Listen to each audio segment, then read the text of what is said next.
we are going to be making an Ellie art card. So we make custom stamps. I don't know if you guys know that, but we actually make them here in house. And so this little magical tree with a little dangling heart, this is actually my art. And so I wanted to make some cards using my own art designs because I can, and it just makes me happy.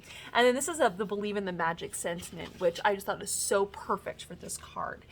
If you were wanting this tree image, we would make those for you because we custom make the stamps. And that little, so if you want it, you just have to stop by the shop and let me know. Yes, I want to order it. And then if you are wanting it to be this exact size, that is great. That's just $12. So just know that you have options if you want to produce more of this card. Okay, let's get started. So when this card, I really wanted to create some fun lines that kind of look similar to the movement of the tree.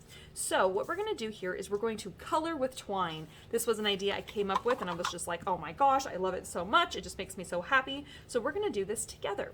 So what we're going to do here is we're going to start on the side closest to the seam is the side that that's the side we're going to start with. And that's where we're going to put the dark green twine. So from the bottom, right, we are going to come up about halfway and we're going to hold that in place here. Then we're going to take our dark green twine only. Come on, twine. And we're going to wrap down to the bottom. And then I'm going to be just really intentional with tying it, with wrapping it very snugly, but also just making it so that I'm not crossing over anywhere. So I'm just doing these like right, very close next to each other. Okay. So we're just going to wrap, wrap, wrap, wrap, wrap. Okay, then when I get to here, I'm just going to go ahead and tie a little knot, a little square knot. And yes, it's going to cross over just a little bit. Then we're going, and that's just on the inside. On the front, it's just straight like that. And then I'm going to take my little twines here, and I'm just going to tuck them really, really close to each other so that it looks a little bit more like a solid color when they're all together here. So I'm just going to scoot those all over, and I probably should have made that one just a little bit tighter, but I think it might be too late now, but that's okay. All right, there we go. Okay, and then I'm going to go to my next one. We're going to do the light green twine. We're going to do exactly the same thing.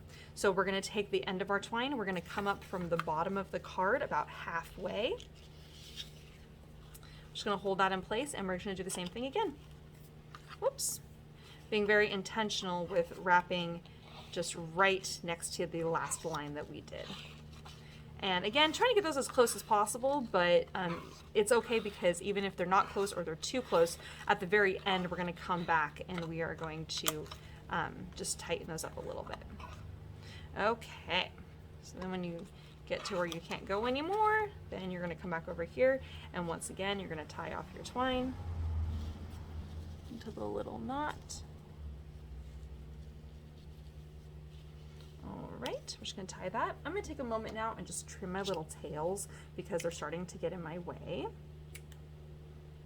And you'll notice that all of our ties are going to be on the back on the inside. So that way you don't see any crossover like this on the front of the card. There we go. So that's what we have so far. I am loving it. All right, and then lastly, we're going to use our light blue twine. Now, I love this concept because you can stamp your tree, and see how I did the dark green here, and then the darkest green is the farthest away on this far side, so it really ties that in, and there's more balance with your eyes. You can do the same technique if you wanted to stamp a tree in fall colors, and then do fall colored twines. You know, so you can definitely manipulate the card and the colors based off of what time of year it is and what the effect you're trying to go for. You could even do a black and white theme with a black tree and then just black twine on a white card. Oh, it would be beautiful too. Okay, there are options, just so you know. This is not the only way this card can be done. All right, so now I'm just going to do my last little bit with the light blue. I'm doing exactly the same as I did before, where I started about halfway up from the bottom with my twine, and we are wrapping around. And I might actually need to scoot these a little bit closer. Oh, I think I might be able to get my tie here. Okay, all right, and we're going to tie this up. Here we go. Oh, come on. Perfect. All right. And I'm just going to pull that. Okay, now I'm going to take these. I'm just going to tuck them this way so that that way I have my nice blend from one color to the darker color to the lighter color. And we're just gonna kind of adjust these on this side so those are all nice and straight. And I chose this very, very heavy paper. This is called Muscle Tone. It's extremely heavy cardstock.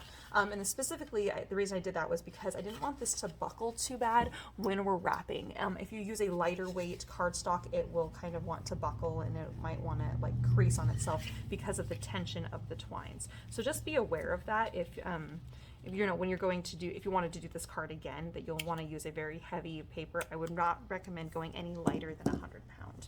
Okay, so now we have our tree on one side and we have all of our little twines on the other side. And again, I love how it replicates this movement of the lines in the trees with the lines of the twine on the other side. I just thought that was really fun.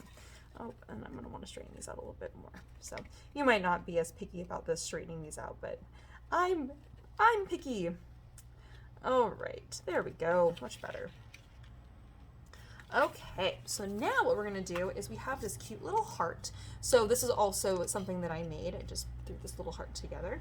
So what we're gonna do here is I'm just gonna fussy cut it. I'm gonna go around the outside of the dark green because that way I can really get that nice, I can really see that nice line and give it really nice contrast. Some of yours might be colored a little bit darker or a little bit lighter. I just use that same color of ink that I stamped with to also do the watercolor technique. So I'm gonna put double-sided tape on the back side of the little heart there. And then I'm just gonna take this and just stick the little heart right here in the middle of the little twines. So just put that right there. Now, when I had originally done this card, I actually was thinking about putting it on a pop dot and raising it up, but someone in class mentioned, oh, when it's on the twine like this, it actually does pop up just a little bit, so it gives it a little bit more dimension anyway. All right, so you can finish the card just like that if you'd like, but because it's me, I was like, but I want to make it even more fun. So what I'm gonna do here is I'm just gonna grab a black pen. You can pick any black pen that you love. And what I'm going to do here is I'm going to do dot groupings. I'm going to do a big dot and a couple little dots, big dot and a couple little dots. And I'm going to kind of do that kind of randomly throughout the top of the card here. And then what you're going to want to do, I'm going to show you how to make stars without making a star. So what you do is you do a big dot, okay? And then you just take your pen and you're just going to swipe up like this. Boop, boop, boop, boop. And then you do those kind of randomly. Boop, boop, boop. And I'm holding this so my little tiny stars are not perfect, but that is a-okay. But you get the idea. Okay, so you see how those are cute little stars? They're kind of little magical looking stars, but they're just really faint. And then on the inside, just to kind of tie that together, I'm gonna do the same thing. Some little dot groupings, kind of my little occasional dots, and then I'm gonna go back in and add a couple little stars, which they're kind of more like twinkle stars, like, you know, kind of like the Disney style stars, which I just thought those were kind of fun. Now, let's say that you're doing this and you mess up. Let's say that you draw this and you do one like this and then you go like that. And you're like, oh, shoot, it's not straight. It's not perfect. Not a problem.